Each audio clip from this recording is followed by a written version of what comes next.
நடந்தது? என்ன மாறுதலை கண்டீர்கள்? எத்தனை முறை இங்கே பாராளுமன்ற உறுப்பினர் வந்து மக்கள் பணி செய்தார்? யார் வந்தது? பெரும் வெள்ளத்தில் புயலில் சிக்கி தவித்த போது ஓடி ஓடி வந்து உதவிக்கரம் நீட்டியது யார்? இவர்கள் எங்கே நின்றார்கள்? இவர்கள் சொல்லுகிறார்கள் 37,000 கோடி கேட்டோம், இந்திய ஒன்றிய அரசு, ஐயா நரேந்திர மோடி அரசு எங்களுக்கு தரவில்லை என்று.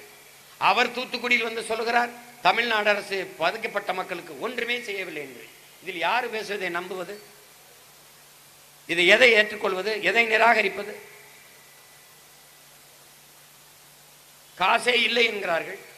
ஆசிரியர்களுக்கு ஓய்வூதியம் கொடுக்க முடியாது, நிரந்தர பணியாளராக்க முடியாது, சம வேலை சம சம்பளம் தர முடியாது, காசு இல்லை. போக்குவரத்து தொழிலாளர்களுக்கு நிலுவைத் தொகையை கொடுக்க முடியாது, பணம் இல்லை. ஆனால் தேர்தலில் மட்டும் 2000-3000 கோடியை கொட்டி ஒரு தொகுதிக்கு 100 கோடி எப்படி செலவு பண்ண முடிகிறது? அது எங்கிருந்து வருகிறது? எங்கிருந்து வருகிறது?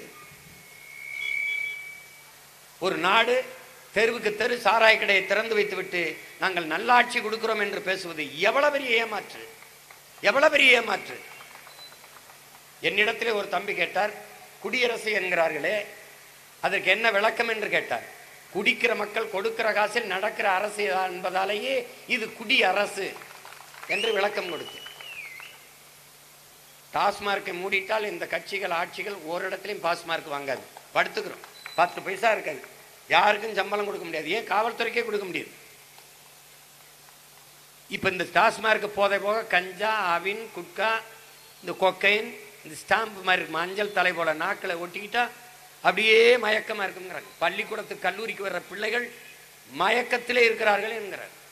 12ஆம் வகுப்பு 10ஆம் படிப்பு படிக்கிற பிள்ளைகள் எல்லாம் பல பிள்ளைகள் கற்பமாயிட்டார்கள் என்கிறார். இதையெல்லாம் பெற்றோர்கள் சொல்லி அழும்போது, ஆசிரியராக பேராசிரியராக பணி செய்கிற என் அருமை தம்பி தங்கைகள் சொல்லி அழும்போது மனசு அவ்வளவு வலிக்குது. இதை எப்படா சரி செய்கிறது? எதிர்கால நாற்றுகள், நாளைய தலைமுறை பிள்ளைகள் நாசமாய் கொண்டிருப்பதை நாம் சகித்துக் கொண்டிருக்கிறோம். இதெல்லாம் இல்லாத ஒரு தூய சமூகம் படைக்க வேண்டும் என்றால், எந்த எதிர்பார்ப்பும் இல்லாது, பணத்தாசை பதவியாசை இல்லாது நிற்கிற பிள்ளைகள் உங்களுக்கு வலிமை தர வேண்டும்.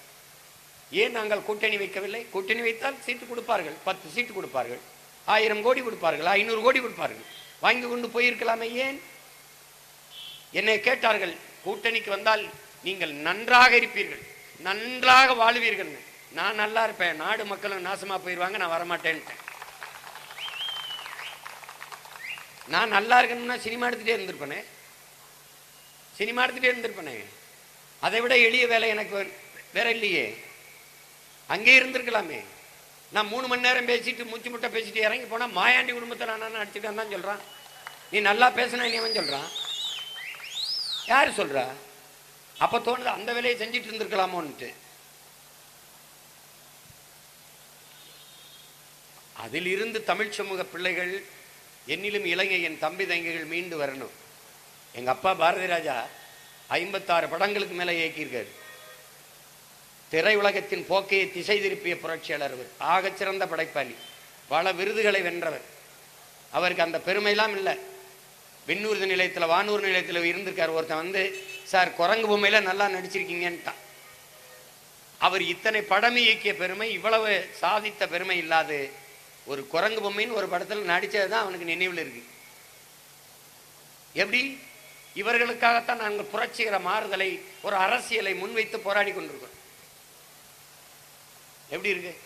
தனக்கு பிடித்த நடிகரின் படம் முதல் நாள் முதல் காட்சி பார்க்க முடியவில்லை என்று தீக்குளித்து சாகிற இளைஞர்கள் இருக்கிற தேசத்தில் தான் இந்த புரட்சியை நாங்கள் முன்னெடுக்கிறோம். என் அன்பிற்குரிய மக்களே, இதை கவனத்தில் வைங்கள். தீபாவளி பொங்கலுக்கு 650 கோடிக்கு டாஸ்மார்க் வியாபாரம் நடக்கிற நாட்டில் தான் இலவசம் கொடுக்கப்படுகிறது. ஒரு நாளைக்கு 650 கோடிக்கு குடிக்கிறவனுக்கு காசு இருக்கும்போது எதுக்கு இலவசம்?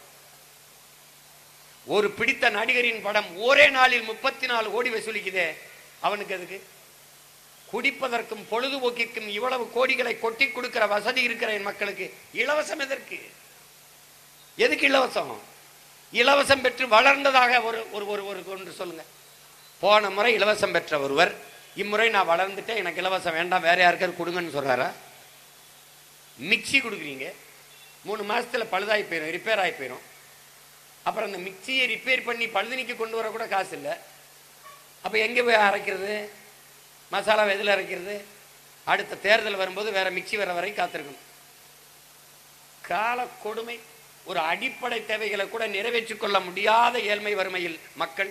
ஒரு மின்விசிறி வாங்க முடியல, ஒரு மாவு அரைக்கிற எந்திரம், மசாலா அரைக்கிற எந்திரம் கூட வாங்க முடியல. இந்த நிலைமையில் நாங்கள் நல்ல ஆட்சி கொடுத்தோம், நல்ல சாதனை செஞ்சோம். 1000 ரூபாய் குடும்ப தலைவிகளுக்கு கொடுத்தது சாதனை. 1000 ரூபாய் ஒரு நாளைக்கு 30 ரூபாய் வருது கணக்கு மாசத்துக்கு. ஒரு நாளைக்கு எங்க அம்மா தண்ணீர் எவ்வளவு வாங்குறாங்கன்னு நினைக்கிறீங்க? ஒரு மாசத்துக்கு எவ்வளவு வாங்குறாங்கன்னு நினைக்கிறீங்க? 3000 ரூபாய்க்கு வாங்குறாங்க. நான் என்ன கேட்கிறேன், ஆட்சியாளர்களே, அருமை பெருமக்களே, 1000 ரூபாய் எங்க அம்மாவுக்கு இலவசம் தராதீங்க. தண்ணியை, தரமான தண்ணீர் இலவசமா கொடுத்துருங்க. 1000 ரூபாய் நீங்களே வச்சுக்கிறீங்க. இதான ஆட்சி முறை. ஆசின இலவச பசுபாஸ் கொடுக்கறதல்ல, பள்ளிக்கூடம் கல்லூரிக்கு போகிற மாணவர்களுக்கு இலவச பசுபாஸ் அல்ல சாதனை. ஆகச்சிறந்த கல்வியை இலவசமாக கொடுத்து பஸ்ஸுக்கு அவன் டிக்கெட் எடுத்து போனாலும் பிரச்சனை இல்லை. அங்க சீட்டுக்கு 10 லட்சம் கட்டிட்டு இங்க பஸ்ஸுக்கு ஃப்ரீ கட்டணம் இல்லாம போய் பயன் இல்லை ராஜா. அதெல்லாம் வளர்ச்சி, அதெல்லாம் ஆட்சி முறை, அதெல்லாம் ஆட்சி முறை. இலவசம் பெற வேண்டிய ஏழ்மை வறுமை நிலையில் இல்லாத மக்களின் வாழ்க்கை தரத்தை உயர்த்தணும், வருவாய் பெருக்கத்தை உயர்த்தணும். எல்லாருக்கும் கல்வி, கல்விக்கேற்ற வேலை, வேலைக்கேற்ற சம்பளம், அதை கொண்டு வாழ்கிற பெருமை மிக்க தன்மானமிக்க வாழ்வை கொடுக்கணும். அதான் ஆட்சி முறை. தொட்டதுக்கெல்லாம் இலவசம்.